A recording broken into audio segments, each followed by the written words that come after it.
तो नमस्कार, मैं पंडित ब्रजेश चंद पाठक मनोकामना ज्योतिष चैनल में हाजिर हूँ। प्रस्तुत हूँ सम्मुख आज आपके नया टॉपिक लेकर आया हूँ, नया विषय, नया सब्जेक्ट। आप अपनी कुंडली में देखें सर्वप्रथम कि आपका चंद्रमा कहाँ है।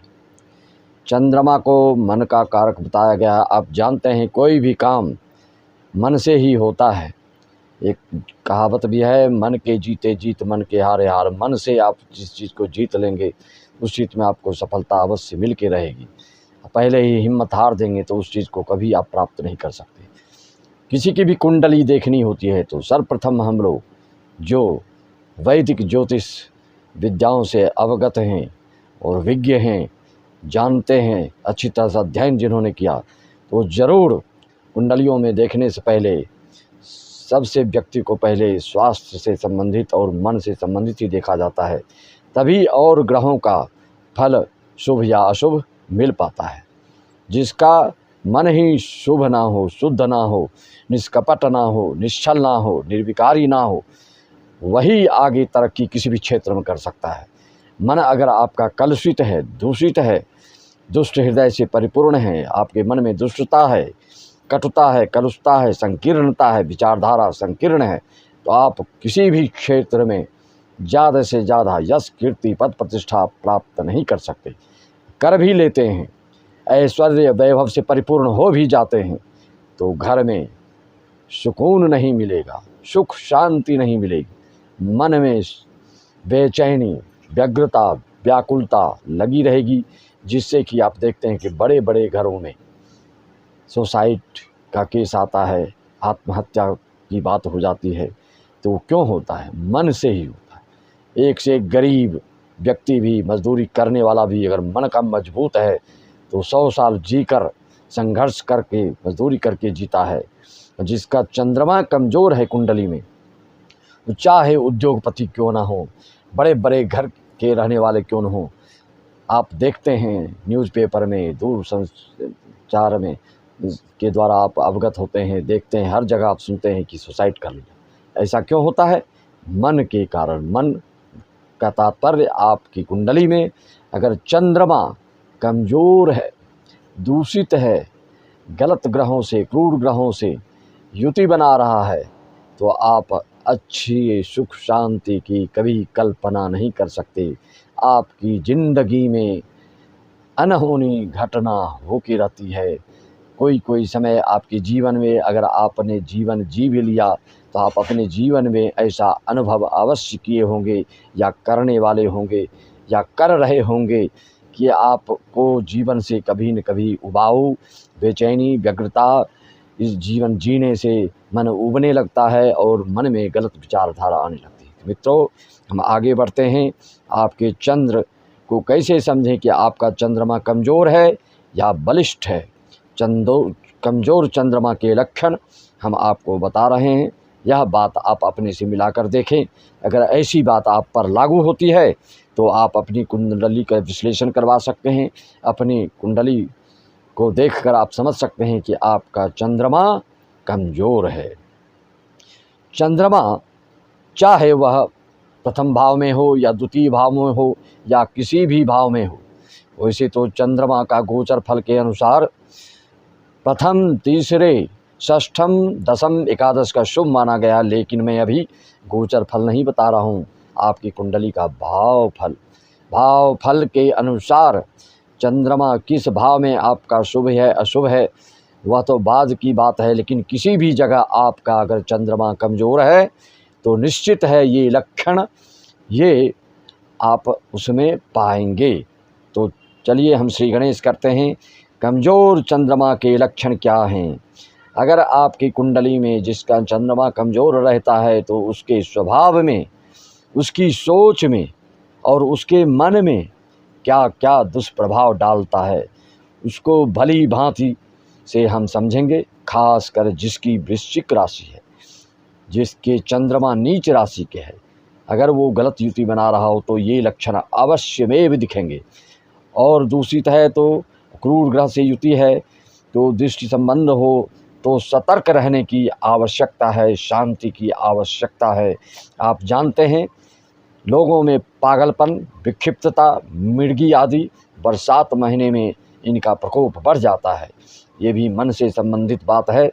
मन के द्वारा ही किसी कार्य को करते समय जीवन में ऐश्वर्य वैभव से परिपूर्ण व्यक्ति के घर में भी आप देखेंगे, अगर कमज़ोर चंद्रमा है तो आप देखते हैं कि अनहोनी घटना घट जाती है। जिसकी कुंडली में सूर्य चंद्र पूर्ण बलिष्ठ हो तो जीवन के हर क्षेत्र में विषम से विषम परिस्थितियों में भी वह हर चीज़ को नेतृत्व करने और सहने की शक्ति उसमें अदम्य साहस और पराक्रम भरा हुआ रहता है। कोई और ग्रहों की प्रतिकूलता उसको दुष्प्रभावित और कुछ बिगाड़ नहीं पाता है। कहने का तात्पर्य, आपकी कुंडली में चंद्र और सूर्य दोनों बलिष्ठ हो गए, स्वराशिष्ट हो गए, उच्च के हो गए तो बाकी ग्रहों की आप चिंता कदापि ना करें। तो कमज़ोर चंद्र के लक्षण मैंने बताया आपको।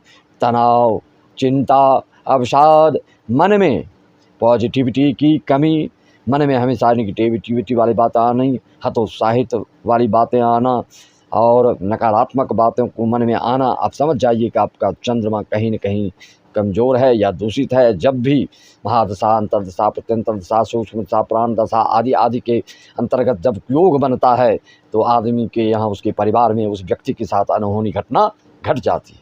तो मित्रों, आप प्रवृत्ति जिसकी अच्छी हो, अंतरात्मा अपने आप को निरुपाय जो समझ रहा है, निरीह दीनहीन समझकर वह कुछ भी कर गुजरने को तैयार हो जाता है।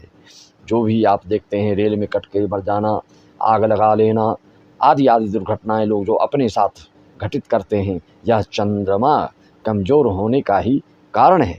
मन मस्तिष्क में कुछ न कुछ चलते रहना, बिल्कुल गलत विचारधारा मन में आना कि हमारा दुनिया में कोई नहीं है, इस तरह से नकारात्मक विचार चंद्रमा के कारण ही है। चंद्रमा अगर कमज़ोर है, अगर कलुषित है तो ये सब आपको लक्षण देखने को मिलेगा ही मिलेगा।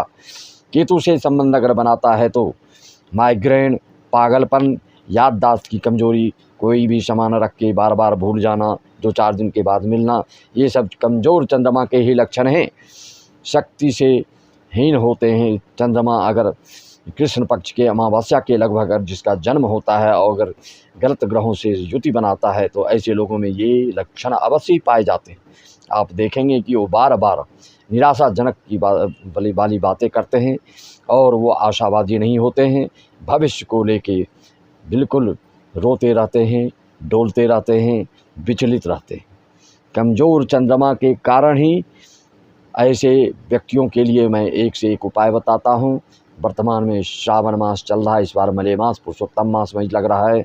जिनको भी इस तरह की लक्षण और आपके स्वभाव में या आपके घर परिवार में किसी के साथ ऐसा दिखता है, आप स्वयं संपर्क करें। ऑनलाइन वीडियो कॉलिंग करके संकल्प करा के हम आपका पूजा बिल्कुल संपन्न कराएंगे। और इसका यही पहचान है, जप अनुष्ठान करने के बाद अगर आपको राहत नहीं मिलती है, शांति नहीं मिलती है, कोई किसी तरह का एहसास नहीं होती है, कोई अनुभूति नहीं होती है, आप सीधे समझ जाइए कि अनुष्ठान आपका अच्छी तरह से नहीं हुआ।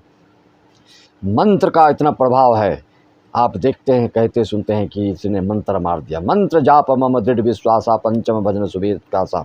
मंत्र की बहुत बड़ी महिमा गाई गई है।